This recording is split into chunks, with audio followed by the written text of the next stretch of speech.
परमात्मने नमः।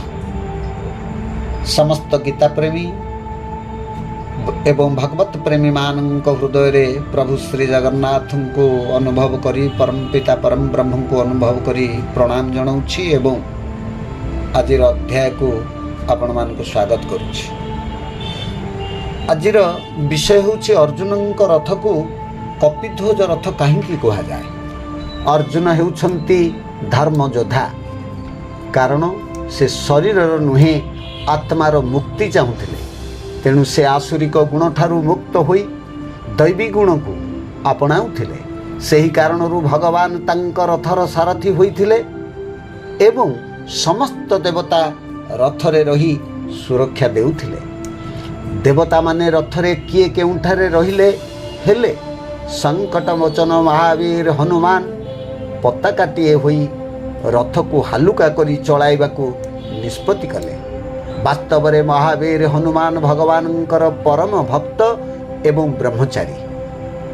ब्रह्मचारी माने से अविवाहित कारणरू केवल नुहे, जे ब्रह्मर आचरण करती अर्थात जहाँकर आत्मदर्शन रही जहाँकर समर्पण भाव रही से सदा पवित्र। कपिध्वज रथ अन्य समस्त रथ मानक ठारू बड़ ओ उच्चतर।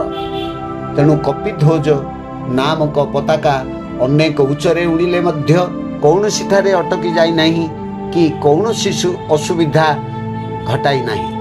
सेहीपरि पुरुषार्थी निजको आत्मा अनुभव रे आनी निष्ठार सहित साधना करिबा द्वारा साधकर आसुरिक गुण नष्ट होई दैवी गुण उत्पन्न हुए एवं निजर साधना रे साधक सफल हुअन्ति। साधक जेतेबेले निजको आत्मा बोली अनुभव रे आणन्ति एवं अनुभव निसंदेह हुए, सही समय रे शरीरर दायित्व भगवान वहन करन्ति एवं शरीर कपिध्वज रथ परि हालुका हो जाए। मु शरीर नुहे, मु आत्मा एवं मु परमात्मांक अंश एपरि अनुभव आनिबा सहित सर्वकाले भावना भितरे दृढ़ करने को हेब जे मु नुहे, से ही मो शरीर परिचालक से थिबारु मु अच्छी। यही सूक्ष्मातीत सूक्ष्म भावना ही मनुष्य को परमात्मा सहित जोगयुक्त कराइब एवं साधक निजर पुरुषार्थी रे सफल होई परिबे। जेपरि कपिध्वज रथ अति उच्च होई मध्य कौनसी ठारे अटकी रही नाही, सेपरि पुरुषार्थीर शरीर रथ कौनसी ठारे अटकिब नाही।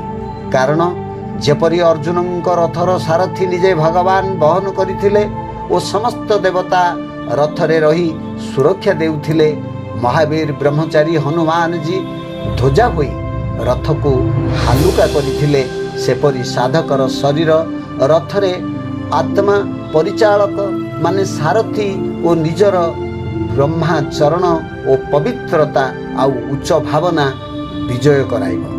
अर्जुनंक रथर ध्वजाटी जेहेतु महावीर हनुमान होइथिले एवं रथ को सबु परिस्थिति रे हालुका करी चलाउथिले, तेणु तांक रथ को कपिध्वज रथ कहा जाउथिला। श्रीमद् भगवत गीता जेपरि गोटे स्थूल जगतर कथा, महाभारतर कथा, सेपरि आम शरीर भितर गोटे सूक्ष्म जगत रही। जमिति आमर शरीर तीन भाग रे विभक्त। प्रथम भागटी होउछि स्थूल शरीर, द्वितीय भागटी सूक्ष्म शरीर, तृतीय भागटी कारण शरीर। ए स्थूल शरीर भितरे सूक्ष्म शरीर रूप रे जो आत्मा आम पाखरे विराजमान करी आमको चलाउछंती, सेई आत्मांकर उपासना करिबा, से आत्मबोधरे बंचिबा द्वारा एवं आमे भगवानकर शरण नबा द्वारा आमर शरीर रूपक रथ केउठारे अटकिब नाही। विवेक एवं मन, चित्त एवं चैतन्य ये उभयंक भितरे जो संघर्ष चली रीतिमत जन्मरू मृत्यु पर्यंत यह चलिब। तेणु याकू इंद्रिय मानकर जो विप्लव, इंद्रिय मानकर जो औद्धत्यता, इंद्रिय मानकर विषय मुक्त होबार जो प्रणाली श्रीमद् भगवत गीता ବ୍ରହ୍ମ ବିଦ୍ୟା ଯୋଗଶାସ୍ତ୍ରରେ ପ୍ରମାଣିତ କରି ଦିଆଯାଇଛି। ଯେଉଁମାନେ ପୁରୁଷାର୍ଥୀ ଏବଂ ସାଧକ ଭାବରେ ଶ୍ରୀମଦ୍ ଭଗବତ ଗୀତାକୁ ଧାରଣ କରୁଛନ୍ତି, ପୁରୁଷାର୍ଥୀ କରୁଛନ୍ତି, ସାଧନ କରୁଛନ୍ତି, ଈଶ୍ୱର ପରିଣିଧାନିନୀ ସୂତ୍ରରେ ଯେଉଁମାନେ ଅଛନ୍ତି, ତପ, ସ୍ୱାଧ୍ୟାୟ ଏବଂ ଈଶ୍ୱର ପରିଣିଧାନୀ ବ୍ୟବସ୍ଥା ଭିତରେ ଯେଉଁମାନେ ପ୍ରବେଶ କରିଛନ୍ତି, ସେମାନଙ୍କର ନିଶ୍ଚୟ କଲ୍ୟାଣ ହେବ। ଜନ୍ମ ମୃତ୍ୟୁ ଚକ୍ରରୁ ସେମାନେ ମୁକ୍ତ ହେବେ, ନିର୍ବିକଳ୍ପ ସମାଧି ପ୍ରାପ୍ତ ହେବେ, ସୁଖ ଶାନ୍ତିରୁ ଊର୍ଦ୍ଧ୍ୱକୁ ଉଠି ସଚ୍ଚିଦାନନ୍ଦ ସ୍ଥିତିରେ ରହିବେ। ସତ୍ ଚିତ୍ ଆନନ୍ଦ ଅବସ୍ଥା ତାଙ୍କର ସୃଷ୍ଟି ହେବ ଏବଂ ସେ ତାଙ୍କର ମନୁଷ୍ୟ ଜନ୍ମକୁ ସାର୍ଥକ କରି ପୁନଃ ଈଶ୍ୱରଙ୍କ ପଦାର ବିନ୍ଦରେ ନିଜକୁ ଲୀନ କରିବେ, ତାଙ୍କୁ ସଂରକ୍ଷିତ କରିବାର ସାମର୍ଥ୍ୟ ହେବେ।